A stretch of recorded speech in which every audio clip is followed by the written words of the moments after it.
Sur plus de 150 000 ans d'histoire, de nombreux êtres ont vu le jour dans cet univers riche et épique qu'est Warcraft. Aujourd'hui, nous allons nous pencher sur un être dont la souffrance et l'honneur ont rythmé sa vie. Un très grand défenseur et le vétéran de la Horde, voici l'histoire de la légende de Varrock Sorkhon.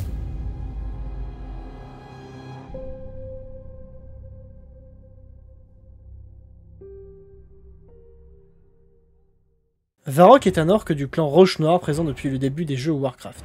Ayant participé aux 3 guerres, ce vétéran a accompli des exploits guerriers monumentaux. Il est très polyvalent et il s'est montré aussi bon au combat que dans le commandement de ses troupes. Il promit à sa femme Redma que son fils n'allait pas boire le sang de démon. Il le cacha en Agrand et plus précisément à Garadar. D'abord nommé lieutenant de manoir lors de la formation de la Horde, il a participé au massacre de Shattrath aux côtés de Grom après avoir bu le sang de Manoroth, ce qui malheureusement le fit massacrer des Draenei innocents, dont des enfants. Lors de la Seconde Guerre et du siège de Hurlevent, Varrock prit part à l'éradication des humains fuyant la ville. Il était le leader de l'arrière-garde des orques Roche-Noire. Qui plus est, il devint le bras droit d'Orgrim Marteau du Destin. Plus le temps passait, plus ce grand guerrier avait du sang sur les mains.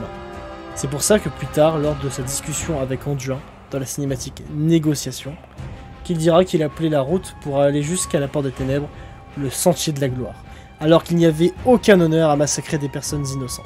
Ce qui fait un sacré contraste avec la vision qu'a Zekan de la guerre, qui la voit de façon très honorifique et très glorieuse. Si je tombe, ce sera avec honneur, dans un glorieux combat. Il n'y a aucune gloire à tirer. C'est avec la 3ème guerre que notre vétéran va pouvoir s'émanciper de la soif de sang en participant à la bataille du Mont Ijal aux côtés du troll Ekadzi, père de Zekan, ainsi que du sacrifice de Grommash sur l'enfer. Malgré cette victoire, Sorkhon sera toujours hanté par les atrocités qu'il avait commises au point de ne plus pouvoir manger du porc, car les cris de ces derniers lui rappelant les cris des enfants Draenei. Il mettra tout en œuvre afin d'aider les orques à surmonter leurs grandes atrocités et préserver la paix. Défendre sa patrie, ses frères et sœurs d'armes n'était pas un souci, mais il était fermement contre une quelconque déclaration de guerre. Il fut Lord de Vanilla, commandant suprême de la puissance de Kalimdor, menant les troupes contre les Karaji contrôlés par le dieu très ancien Ktun. Les forces de Kalimdor réunissant la Horde et l'Alliance contre un ennemi puissant, le dieu très ancien. Lorsqu'Orgrimmar fut attaqué par le fléau, Varrock participa à la défense de cette dernière. Thrall l'envoya en Orphandre aux côtés de Garrosh en tant que conseiller et commandant des Corcons. Par la même occasion, Dranosh rejoint son père en Orphandre et se vit offrir l'armure de son père, puis fut positionné aux Désolations du Dragon. Varrock quant à lui est positionné au bastion Champ de Guerre. Après lui avoir conté l'histoire de son père, il menaça Garrosh de le tuer s'il perpétuait l'héritage sanglant de Grommash.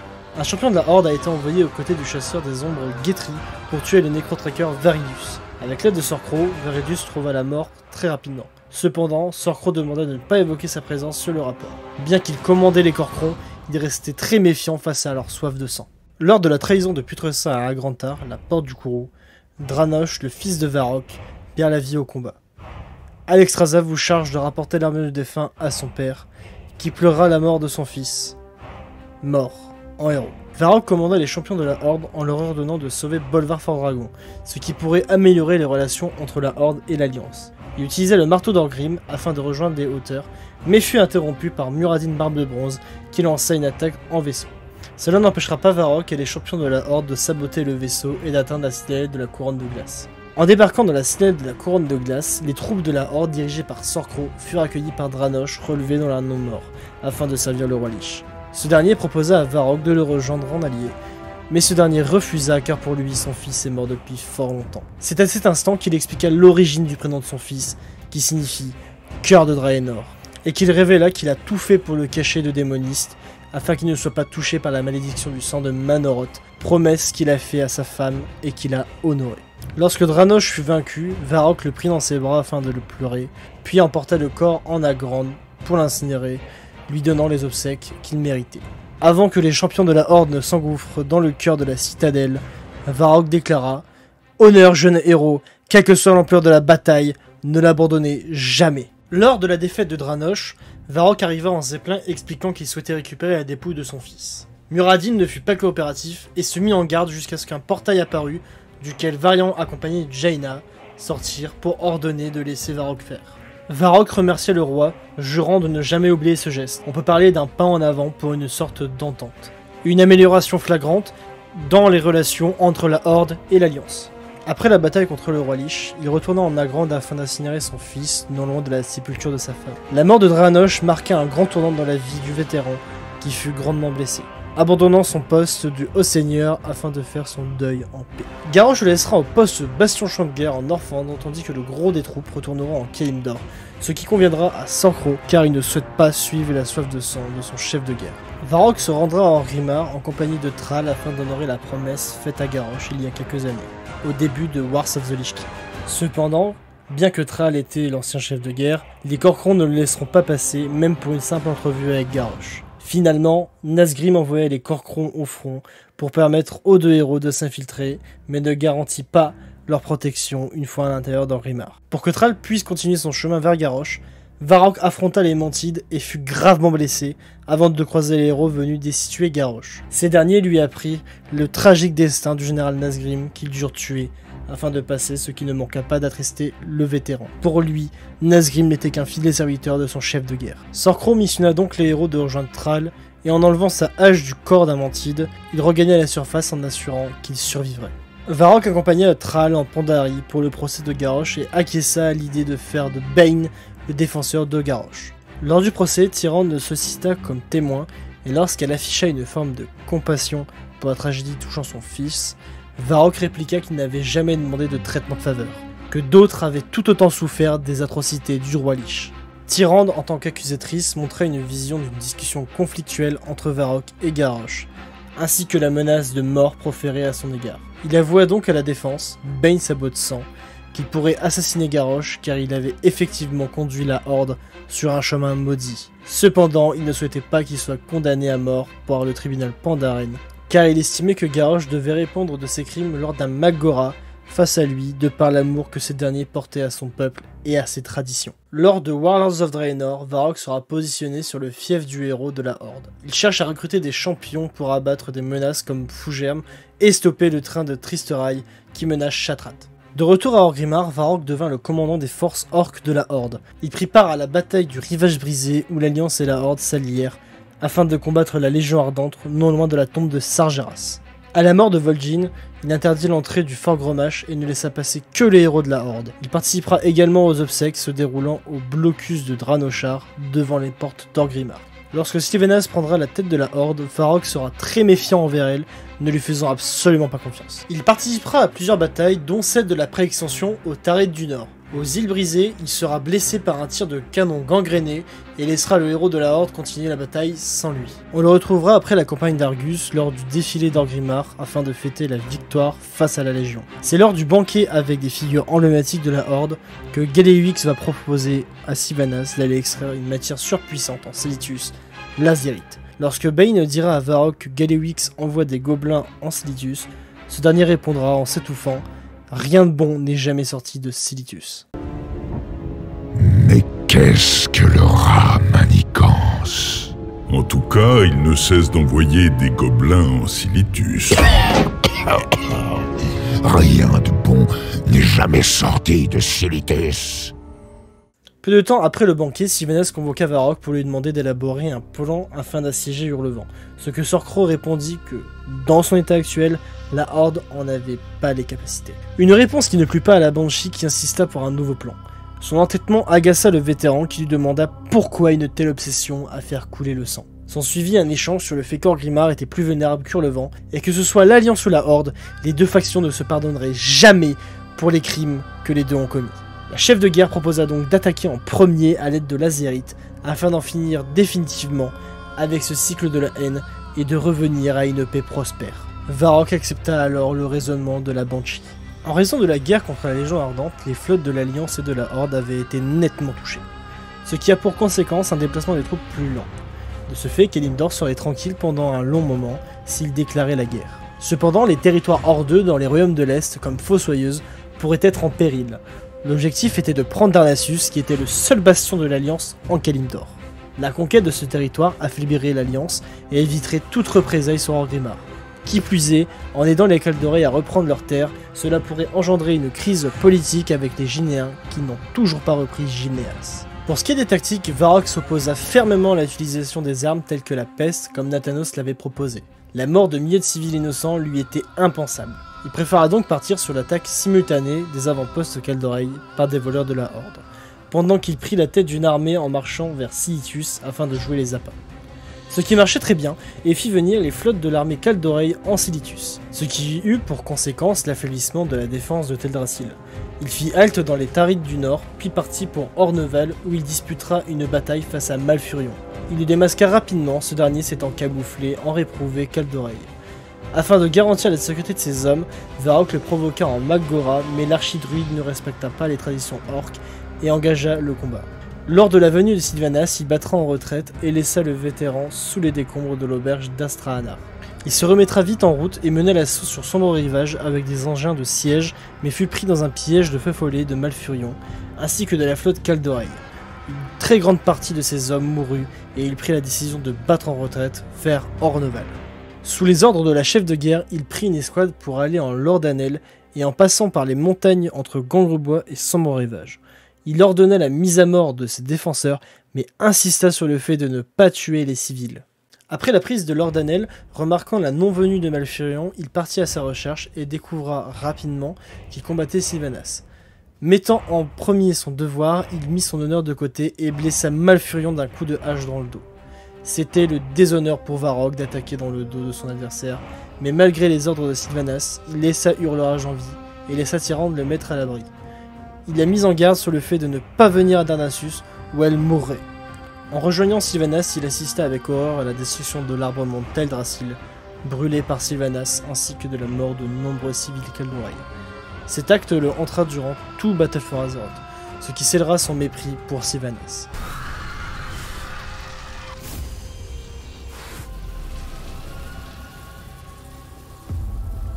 Il n'y a aucun honneur à cela. Nous allons en payer le prix. Ils se vengeront. A noter que lors du massacre de Teldrassil, il s'efforça à regarder les civils mourir et l'arbrement brûler, ne voulant pas plus le déshonorer qu'il l'était déjà. En se remémorant au passage du massacre qu'il avait commis à Shattrath et Hurlevent. La Horde se retrancha à Fossoyeuse afin de la défendre de l'assaut de l'Alliance. Varrock voulait en finir en faisant une attaque suicide seul face aux forces ennemies afin de regagner son honneur. Cependant, l'intervention du jeune troll Zekan lui fit reprendre ses esprits. Il faut se battre.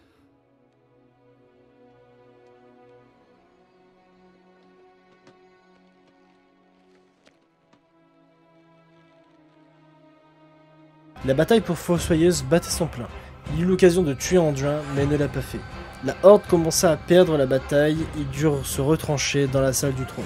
Sorcro s'opposa une fois de plus à Sylvanas qui voulait utiliser la peste. Elle menaça même l'orque dissident de le tuer et de le relever en mort-vivant s'il ne l'obéissait pas. C'en était trop pour le vétéran qui préféra rester dans la cour du château pour combattre l'Alliance et espérer une mort honorable. Cependant, il fut vaincu et Anduin ordonna de le laisser vivre. S'ensuivit une discussion où Anduin disait avoir entendu parler du vétéran comme un des meilleurs éléments de la Horde et que mourir ici ne présentait pas d'honneur. Ce à quoi Varrock lui répondit qu'un roi de l'Alliance n'avait pas son mot à dire sur l'honneur des orques. Il fut donc envoyé dans les cachots de Hurlevent. Peu de temps plus tard, bien que Rokan et Talisra vinrent avec l'aventurier de la Horde délivrer Sorcro, ce dernier refusa de les suivre. Car tant que Sylvanas était la chef de guerre, il refusait de revenir dans la Horde. Il les salua avec un simple Lokta. Puis vint le débat entre Sorcro et Anduin dans les cachots de Hurlevent.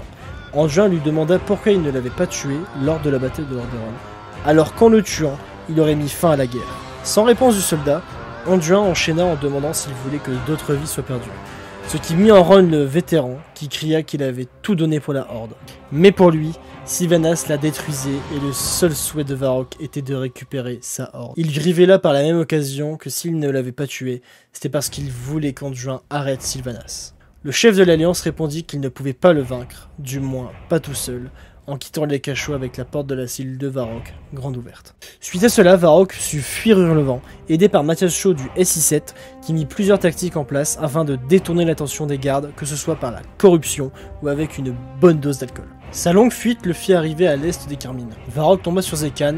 Se préparant à une possible attaque d'assassins de Sylvanas, le vétéran demanda au troll de surveiller le col des Carmines. Quant à lui, il installa son camp à une ferme non loin de là. Après avoir été confronté à une escouade de réprouvés dirigée par Lyanna, Varrock envoya Zekan et le héros de la Horde à Orgrimmar et de faire croire qu'il s'était enfui. Voulant plus que quiconque restaurer l'honneur de la Horde, Varrock alla chercher en Nagrand l'un des plus grands héros qu'Azeroth ait porté, son vieil ami Thrall. Malgré tout, il fit comprendre à son ami que la terre du monde se mourait, tout comme la Horde. Il embraya sur le fait que Sylvanas détruisait la Horde, et qu'il avait besoin de lui. Ce à quoi Thrall refusa de prendre la suite de la Horde.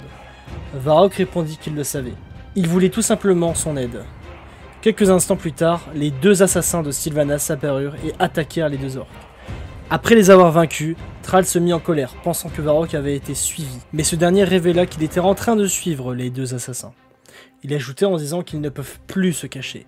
Ce à quoi Thrall prit sa hache et le rejoignit dans ce combat. Aidé de requins ainsi que de Lortemar, Sorcro s'infiltra dans Orgrimmar afin de chercher Bane qui avait été fait prisonnier par Sylvanas dans la faille de l'ombre. Lors de cette mission de sauvetage, ils rencontrèrent Jaina Port-Vaillant et Mathias Shaw qui avaient été envoyés par Anduin pour la même raison qu'était venu le trio de la Horde. Ils durent passer sur le corps de Roi Frappe de Sang afin d'arriver jusqu'à Bane. Le vétéran fit remarquer que c'était bien trop simple d'en arriver là. C'est à ce moment-là que le magistère Altorel fit son apparition avec la forte intention de se venger de Jaina, qui avait participé à la purge de Dalaran. Après que le magistère Altorel fut tué, Mathias Shaw réussit à libérer Bane de ses chaînes tandis que Jaina les téléporta en lieu sûr. Avant de se séparer, Varrock demanda à Jaina de dire à Anduin qu'il n'était pas seul. Dites à votre roi qu'il n'est pas seul. Plus tard, Sorcro avec les rebelles de la Horde et Anduin avec ses hommes s'est réunir afin de procéder à une réunion dans laquelle les deux chefs échangèrent sur la vision de cette bataille, mais aussi sur les deux factions. Tout d'abord, Anduin demanda quel type de chef de guerre serait Sorcro, à quoi le vétéran dit qu'il n'avait jamais connu l'honneur, que la Horde avait été bâtie sur le sang et la corruption, sur d'atroces crimes qui ne pouvaient être levés. Il ajouta que Thrall et Vol'jin ne continuèrent pas l'héritage sanglant de Main Noire, mais Sylvanas si. Anduin rétorqua que les forces ici présentes étaient la Horde, sont suivis par Sorcro qui dit n'avoir jamais connu l'honneur, en avançant également que les loyalistes méritaient mieux et que la Horde était prisonnière de son passé. Ce à quoi Anduin dit que la Horde n'était pas la seule à avoir ses fantômes, en évoquant Arthas Menethil, mais aussi Daelin Port-Vaillant. Il conclut en demandant pourquoi se battaient-ils. C'est à ce moment qu'ils unirent leurs forces pour se battre pour un but commun, leur foyer, pour Azeroth. Zekan, où est notre foyer? À Orgrimmar? Pas notre ville, notre foyer. Azeroth. Et le nôtre?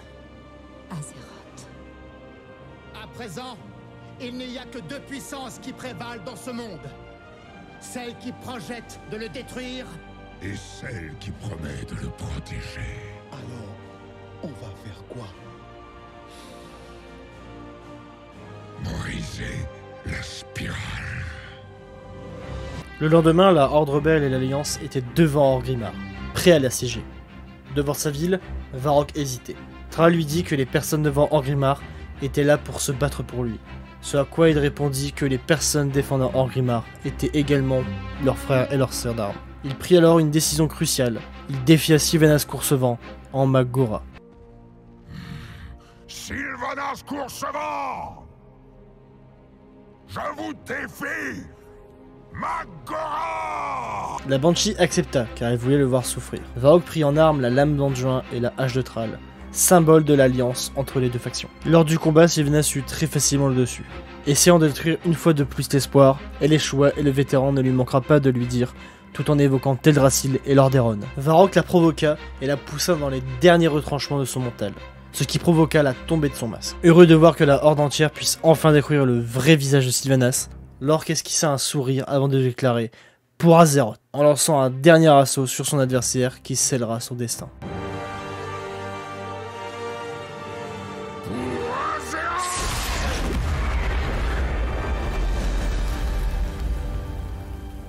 N'ayant plus rien à faire ici, la Banshee partit en direction du trône de glace, laissant le cadavre de Sorcro devant Orgrimmar. Thrall, Zekan et Anduin passèrent les portes d'Orgrimmar en portant Sorcro pour son ultime voyage, dans des obsèques dignes de ce nom. Comme il l'aurait voulu, il fut plus tard incinéré en Nagrand, là où repose sa femme et son fils. Nous reverrons plus tard Sorcro dans l'antre, aidant Anduin avec Varian à combattre le contrôle mental du geôlier. Résumons, il a participé à la bataille du Mouijal, a mené l'assaut des troupes de la Horde et l'Alliance lors de la seconde guerre des sables changeants, a participé à l'assaut de la citadelle de glace, a participé au siège d'Orgrimmar, Il a participé aussi à la guerre face à la Légion, et il a permis à la Horde de ne pas se détruire de l'intérieur, et l'a unifié grâce à son sacrifice en Mag'Gora. Toute sa vie fut consacrée à élever la Horde, et sa rédemption fut des plus nobles. C'est dans les honneurs que cette légende de la Horde rendit son dernier souffle. Cette légende a forgé l'univers dense et incroyable qu'est Warcraft, comme des centaines d'autres qui n'attendent plus qu'une chose, que l'on compte leur histoire.